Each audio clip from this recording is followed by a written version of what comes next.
చెప్పండి. ఆనాడు ద్రౌపదీదేవి అండి కౌరవ సభలో ఇప్పుడు జుట్టు పట్టుకుని సభలోకి తీసుకొచ్చాడండి. మీకు తెలుసు కదా కథ అంతా.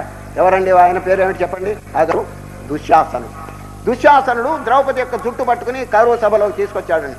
తీసుకొచ్చాడు. అందరూ పెద్దవాళ్ళు ఉన్నారండి. ఇది పంచపాండవులు అక్కడే ఉన్నారు, భీష్ముడు అక్కడే ఉన్నారు. కానీ ఎవరు అందరూ ఉన్నారండి. ఎవరు కాపాడేది? ఈ అమ్మగారు దిక్కులేని వారికి దేవుడే దిక్కని ఒక్కసారి ప్రార్థనండి. ఎవరిని? కృష్ణ పరమ. కృష్ణ పాహిమాం పాహిమాం. వెంటనే కృష్ణుడు సహాయం అందివ్వలేదు. డిపార్ట్మెంట్తో మాట్లాడుతున్నాడండి. ఏది? యూనివర్సల్ డిపార్ట్మెంట్తో. కర్మ సంబంధమైన పెద్ద డిపార్ట్మెంట్ ఉందండి. కర్మదేవతలు వీళ్ళ వారి head of the superintendent office ఉన్నాను మాట్లాడుతున్నారు. ఎవరు? కృష్ణుడు గారు. అయ్యా సూపరింటెండెంట్ గారు, కర్మ డిపార్ట్మెంట్ సూపరింటెండెంట్ గారు, ద్రౌపదీదేవి జన్మలో కానీ పూర్వజన్మలో కానీ ఏదైనా పుణ్యం చేసిందా, ధర్మం చేసిందా చూడండి అన్నాడండి.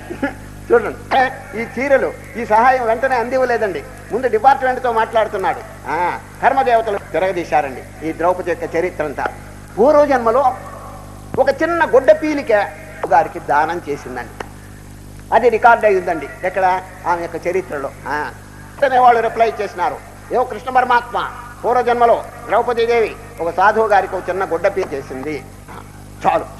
కృష్ణుడు చాలా ఆనందపడ్డాడు. సఫిషియెంట్, చాలు.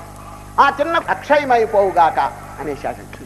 అదే తండోపతండంగా చీరులుగా వచ్చి ఈ అమ్మగారులండి. నిజంగా ఆనాడు కనుక ద్రౌపదీదేవి ఆ చిన్న గుడ్డ పీలికి దానం చెయ్యకపోతే ఈనాడు పాహిమాం అంటే కృష్ణుడు ఏమనేవారు? I am sorry అనేవారండి. అంతే. ఏం చేశారు చెప్ప? ధర్మం చేయకపోతే.